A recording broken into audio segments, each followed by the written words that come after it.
Woods. Yeah, crackers. And even that guy I'm quoting, Cicero. Oh, Cicero. And Cicero, yeah. your bitch ass should watch that movie. Did you watch? I don't even think the guy watched Django Unchained. Yeah, no, he was Django Unchained looking for the final thing in life? No, he was on a mission. Did Django Unchained have a smile on his damn face? He was the only time he had a smile on his face is after he killed them devils, man. That's right. And he blew Miss Ann out the fucking frame, man. Yeah. He said, say goodbye to Miss Ann. Goodbye, Miss Ann. Blam! Blam, blam, blam, blam. They killed them all, man. That's right, but through the whole movie, he wasn't smiling, man. Well, the first scene of it, when they were chained up, they had this one guy in front. They had the one guy in the back was dark, looked like a Benjamite, and he looked all fucked up. You know, like he looked, what's going to happen next? But there was another Jake in front of Django that looked meaner than Django, man. Yeah, he was sucking on the bottom. And then when they pull, they had the capes on him, man. And then they pulled the shit off, man. You know, and when the German dentist gave him the keys to take off their shackles, he basically said, "Look, you can take that guy," because one of them was dead. All right, and the other brother, he was sitting there all shot up, and they said, "Well, you can take him into town, or you can use that gun and you can free yourself." And so the cracker was begging, "Look, remember I gave you my last apple." He said, "We can work this out, boys." Then they rolled up on him, man. They threw them cloaks off and blew his fucking head off, man. Killed his ass, boy. And blood just gushed every goddamn way, man. And that's the spirit that we supposed to be in, the spirit of Django, man. That's right.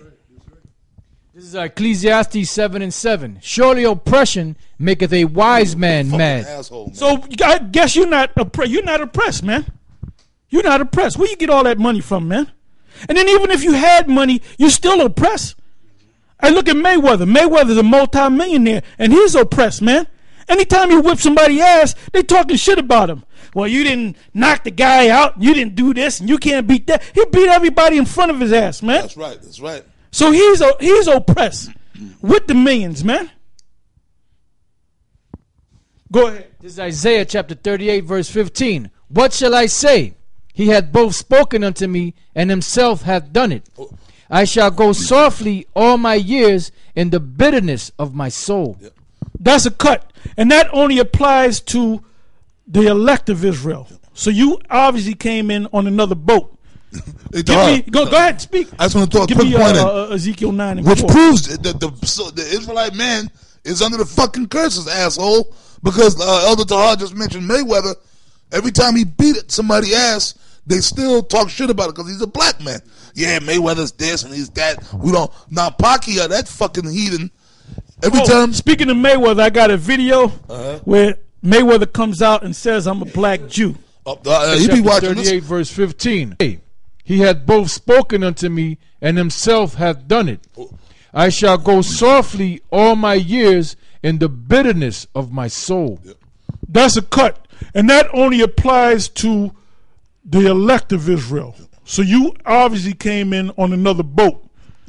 Go ahead, speak. I just want to throw a Give quick me point in. Ezekiel 9 and Which 4. proves that the Israelite man is under the fucking curses, asshole. Because Elder Tahar just mentioned Mayweather. Every time he beat somebody's ass, they still talk shit about it because he's a black man. Well, we've been saying, he came out and said he pulled up. He had all this jewelry, right? And he pulled out this chain with the Morgan David, but he had that hand, which is because he don't know symbols. Yeah. So he looked at it and smiled, and he said, "You know what? I'm a black Jew." Yeah. See. That's what Zab Judah. He says that he's a Jew. Yeah. Well, you've been said that Mayweather we know Mayweather watches us, man. You know Mayweather watches us, man. But like Elder Tahar said, I just want to elaborate on what he said. Every time Mayweather beat somebody, that Larry Merchant and them other guys, oh man, like the dude that was low, hitting him with the low shots, and Mayweather knocked the dude out. He was headbutting him. Headbutting. And then what he did was they hugged, and then he snuck him. He hit him with a hook straight right hand, which by the way knocked him out. And let me say this: if you watch all his fights, when he fought Sugar Shane Mosley, he did the same thing to Mosley, and Mosley ate that damn combination, man. Yep. That weak ass Mexican man. See, his trainer told him to do that, man. Headbutt him. That's why ever since he lost that fight, he lost a fight to another guy, man. This guy that's way lighter than him broke his damn jaw. Yep. So now I believe he's with he even left his trainer. So his career is going downhill. Yep. He'll be on ESPN pretty soon, man. Yep. You know? But the thing was, Mayweather didn't do nothing wrong, because if he would had hit me like that, man, I'd have hit him with that combination and kicked him in the nuts 2 times, man. Yeah. Yep. Hey, but every time Pacquiao would fight, right? Pacquiao was knocking everybody out, beating everybody. They built Pacquiao up to be a god. Like, in other words, every time Pacquiao won a fight, they didn't say, "Oh, we think that was dirty. He cheated." Oh no, he's so great. He's so great. He's the greatest. He got his bitch ass knocked out by Marquez. Yeah. Yep. Knocked him out cold, laid him out motherfucking flat, man. And he was down there for 2 minutes, and his wife thought he dropped dead. She started crying. So Pacquiao, your era is done away with, man. And you another Parkinson victim is what's this guy? Roach. All your fighters are leaving you, man. Yep. All your fighters are leaving you. Yep. You ain't win. There was a point where you were winning all them fights. Now all them fighters are leaving your ass, man. Yep. You're done. You're done. So you can shake your way out of the frame too. Well, him and nature get together. They can do the Parkinson shake dance. Ezekiel 9:4.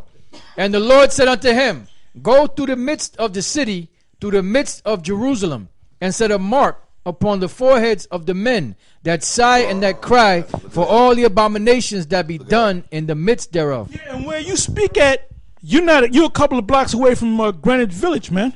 Yeah. And there's faggots passing you by and you ain't mad? Yeah, you got to look for the finer things in life. You got to be happy. Hey, the Most High said, read it again. It says, And the Lord said unto him, Go through the midst of the city, through the midst of Jerusalem. What is it? That means to be outside. In the wintertime, in the summertime, in the springtime, in the fall. Go ahead. And set a mark upon the foreheads of the men that sigh and that cry for all the abominations that be done in the midst thereof. Don't set it on happy guys. Hey, you see a guy with a $1,000 suit and he got his girl with him. We ain't trying to wake up a nigga like that. We know a nigga that got a $1,000 suit on. He got his girl, pretty girl on his side. If he comes up, we already know before he opens up his mouth. We already know he's trying to impress his woman. Yeah. Because he got a little college degree in theology. So when he comes up, he gets sliced and he gets diced. Yeah. And he walks down the street. He ain't gonna say, well, you know what, you brothers got the truth, man. I'm with your brothers, you know? Yeah. He ain't saying that because anytime we know a nigga, as soon as the nigga come up, there's a saying, you can't judge a book by its cover. You can judge a book by its cover, man. If a nigga come up with his pants sagging off his ass, and this generation got to be destroyed, man. Yep. I seen this one nigga, his pants was so down, his pants was down to his fucking knees, and the dude was walking like a demonic robot, man. Yep. And I'm looking at this guy, man. I'm like, man, I said, and even with my wife, right? We'll get in the car, and I look at this damn nigga walking down the street, 2 of them with their pants hanging down off their ass, and I look at my woman all mad, and I said, there's no hope for this generation. Yeah, this generation's out of there. This is Ecclesiasticus 19:29. A man may be known by his look, and one that hath understanding by his countenance when thou meetest him. A man's attire and excessive laughter and gait show what he is. Yeah, gait is talking about the way you walk. The way you walk. You know? Go ahead. Back in Ezekiel 9:5. And to the others he said in mine hearing, Go ye after him through the city and smite. Let not your eye spare, neither have ye pity. Slay utterly old and young, both maids and little children and women. But come not near any man upon whom is the mark, and begin at my...